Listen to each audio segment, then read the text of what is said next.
Let's get Frank Vincent in here, please. So happy. By the way, if you want to get a hold of us, 1-866-313-FREE, 1-866-313-FREE. Is it true that Frank Vincent is going to make the walk with us after the first part of the Opie and Anthony show? Frank. He's going to walk over to XM. That is cool. Our first movie star taking the walk from this studio to the other studio. There he is. This guy's a legend. A legend. You have been in... What's up, Frank? You have been in some movies, my friend. What's going on, man? Hanging out? What does your T-shirt say? I love it. Go home and get your shine box. And there's a picture of you on there and Billy Bat. I love it. And you can buy these on my website. FrankVincent.com. What do you think, I'm here for nothing?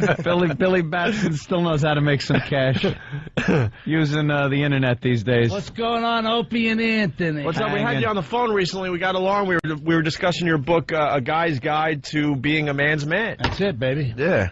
We had fun with that book. Yeah, absolutely. Been thumbing through it, finding out how to be a man's man. A lot of things in there you can learn, you know. I mean, a lot of guys could use a lot of help. Yeah, you know, not everybody knows how to be a man's man. Yeah, you need integrity. You need honesty. You need a little loyalty, little of the old style tradition. But some class. Class. I mean, these young guys today walk around like they're in a coma. Mm-hmm. You know what I mean? They look like they slept in hampers. Shine your shoes. Get dressed up. Put a little perfume on. The girls like that. The perfume? Well, not perfume, cologne. All right. You know, some cologne. You know what? Perfume's not even... I know a guy that wears actually woman's perfume because women like the way it smells. It's a tranny that you know, Jimmy. No, it's true. Vito wears that. Vito wears that from Sopranos. Perfume. Yeah, I don't doubt it. Up there getting his Johnny cakes. Boy, the firemen like that. The greatest is you screaming about how bad you want to murder him in that. That is awesome. He's a disgrace. Oh, I just want to kill him. Yeah, we'll see. You're pretty old school.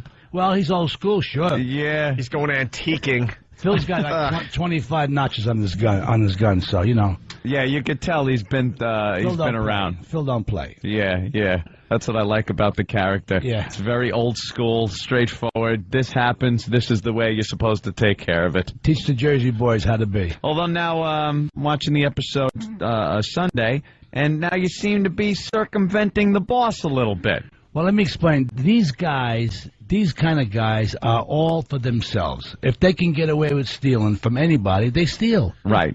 They're thieves. They're bandits. So now he said to Tony, you know, maybe we shouldn't mention it to John. So Tony said, maybe you're right. 50-50, you and me. Yeah. What do we need John for? Now, but as long as we don't tell him. But there's a loyalty issue there. That screw the loyalty, man. It's all about the cash. It's about the cash. And it is odd to see you, kind of getting in bed with Tony after the problems you've had in past episodes, and kind of, selling out your boss there, and as he sits and rots in jail. Well, he cried, through his veil of tears. And that kind of took a lot of respect away, especially from you again, very old school. If they can make him cry, they can make him do anything. And that's what he was saying. Weakness. It's so odd. When I watched that episode, the wedding scene, and the feds just come pulling in right at the end, and he just starts crying like a baby. Yeah. I'm thinking a lot of the guys are really going to be angry at the cops about this, and then when they switch to that scene with all of you guys, all the good fellas standing around, and you guys just unload on him for crying. He cried like a baby. What the? Right, like he said, even Cinderella didn't cry.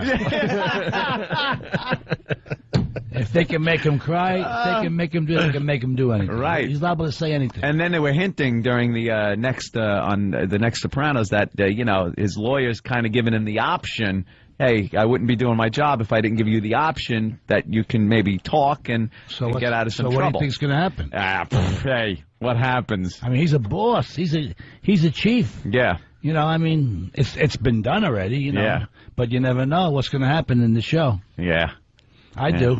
Yeah, you do. Why don't you give us a little He's something, not Frank? saying a Just word. a little something. I mean, I can't tell you that. Then we'd saying really a word. Yeah. Second film, Raging Bull. Dude, you really started out strong. I mean, Yeah. some of the greatest classics. Martin Scorsese, man. Raging Bull, Goodfellas, Casino. I mean, I loved you in Jungle Fever. Jungle Fever. Oh, dude, just what a brute you are, screaming and beating your daughter. It was really fantastic. Annabella Ciara. Oh, now, great. when I had to do that with Spike, I had to go into not an audition, but I met with him. He said this was going to happen, this is going to happen, and you got to say these things.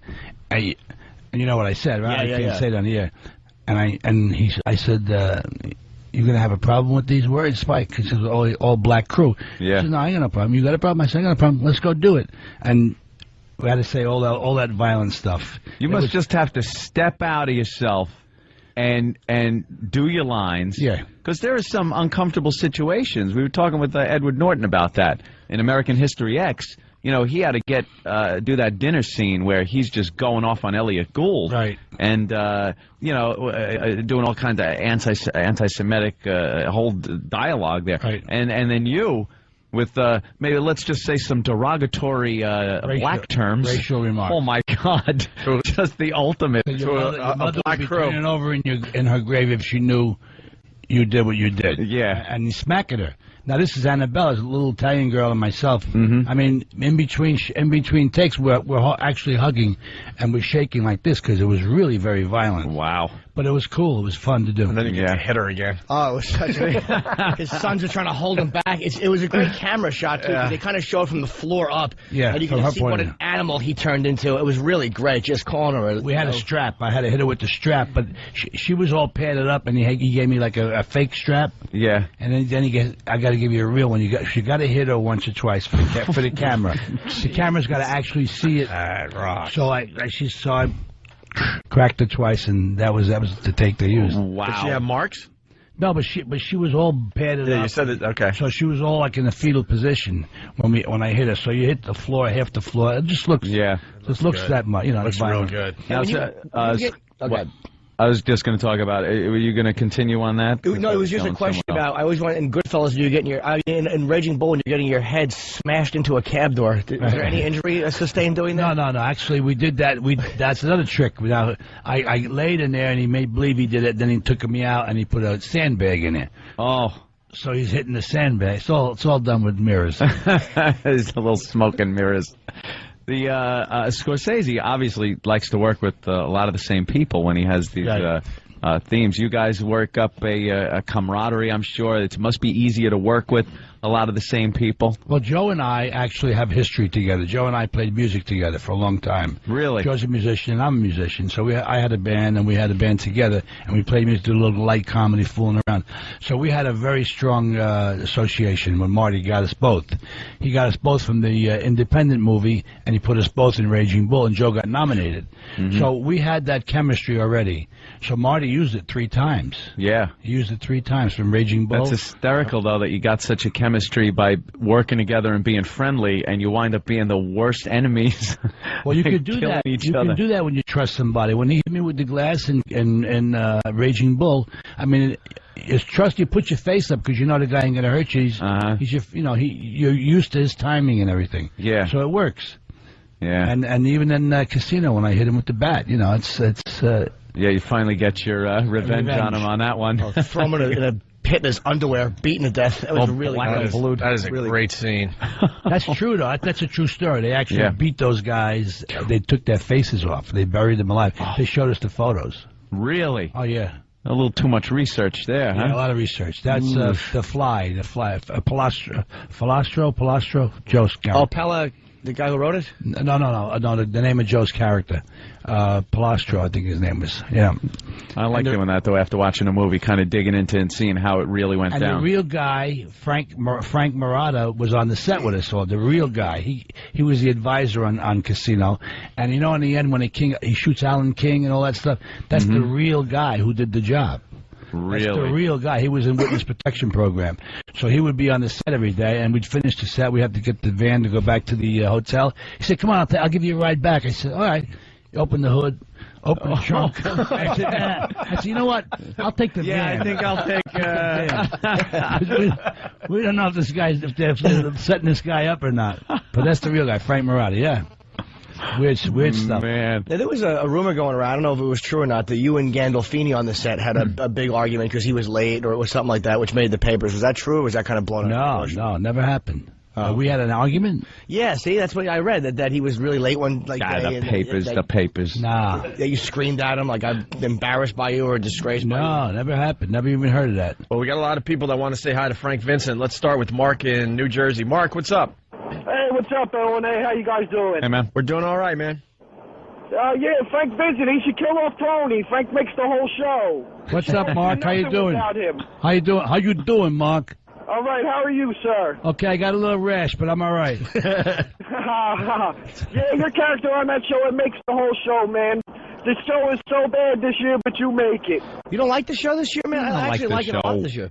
It's boring this year. It's the same plot line every week. Vito's getting with some guy. Oh, yeah, that always happens. All the seasons. Right. Who saw that come? And then the whole thing. Now, I was a little disappointed last week that there was no Vito scenes because last we left him, he was with his biker friend taking his shirt off. And, you know, hey, I want to see a happy ending. I want to see something happen over here. It's called Brokeback Mafia. Are you guys breaking his balls on the set? Vito? A little bit, yeah. You gotta be. You gotta be, man. Holy walnuts. Really big. Oh, is he? Hey, are you? Don't sit near me, Tom. Hey, you did that scene a little too good there, Vito. Yeah. How many takes where he's got to kiss the fireman? I don't know. I wasn't there. Close the set. We've had him on the show a bunch of times. He's all right. Always closed. I gotta imagine you guys are just busting his ass. Oh, yeah, he's getting Let's go to JJ in Philly. JJ. Yo, what's going on, guys? We're talking to Frank Vincent. Hey, I got a question. In Fluff Nuts magazine that you were gonna, you're gonna hook up with Vito there. Huh? You're gonna do this little Jimmy Dean. Is that true? What the hell are you talking about, man? There's a rumor that you and Vito, you know what I mean? You're gonna. Your mama. This guy calls up, he's getting fresh. He's getting fresh. Go home and get your shine box. Hook up with Vito, indeed. Let's go to Dan. We lost Dan. Another big Frank Vincent fan. How about Tommy in New York? Tommy, what's up? Casino question? Hey, what's going on, guys? Hey, Tommy. Hey, man. I got a question for Frank. Actually, that one scene in the casino when you and Joe Pesci are pacing back and forth and you're covering your mouths. Yeah. Is it true that Martin Scorsese sent that old guy out? Yeah. You guys had no idea who the hell he was? Yeah, we rehearsed the scene without that guy, and then when we shot it, he sent the extra through. And we you guys reacted. like, who the hell is this guy over Right, that's true. here? All right. It was, All an, right, it was an extra. We didn't know who he was, so we just reacted. Pesci said, "Who's that?" I said, "I don't know. Who is it? You know him? I don't know. Who is it?" He did it on purpose just to see if you guys would go Just with to it. get the reaction. Yeah, Wow. they do that. Yeah, that's true. Good job on Sopranos, Frank, man. Take it easy, brother. Thanks, brother. See, that's the difference, one of many, because I do a little acting, but I know I would have just panicked and ruined the scene. There's another person here. Can we stop? Excuse me, Marty? This is wrong. No, not good. Not good. Not how we rehearsed this. You know the problem I have when I'm acting, besides the complete lack of ability, is I never know what to do with my hands when I act. That's a really hard thing to do. And you don't know to do your hands when you talk on the radio either. Well, no, the thing is turning, so I'm trying to. But I He don't know. stands with his arms like this. Really? If I'm sitting or if I'm like doing something, I can gesture. But whenever I have to stand, I just feel awkward. So every time I do a scene, I have my hands on my hips. You and do either Superman or the man at the urinal. Yeah, I'm either a superhero or a quadriplegic standing. That's all I can do. It's horrid. Just think about what you do when you talk in real life. You don't even use your hands. Hardly. You don't have to use it. You don't have to use them every time you talk. See, that's not right, natural. That's not natural. Right, it's just, This but is it's hard. natural. to be Hello, natural. how are you? Yeah. But that's where guys make mistakes. They think they have to act. When you act, it's not acting. You're not supposed to act. You're supposed to be real. That sounds hard. But no, he's right. I mean, I'm saying he's right. Like that's news breaking. Like Frank Vincent knows something about acting. But the instinct for me is like when somebody like you over gesticulate. Like when I'm listening to you, people listen kind of quietly. They just kind of look, and that's where they listen. But like when I'm acting, I have the urge to nod my head and like blink, so I'm not out of the scene. I just look like an ass. Everything I do, I look like Hepburn at the end of my career. If you look the part. All right, listen, we got to take a break. Frank Vincent in house, a guy's guide to being a man's man is the book that's out right now, and you're going to do the walk with us to the other studio, right? Absolutely. So if you want to like say hi to Frank Vincent on the streets of New York, that's going to happen in about 20 minutes from right now. Sure. That's going to be awesome. Our first movie star walking with us today. Cool. That's going to be very cool.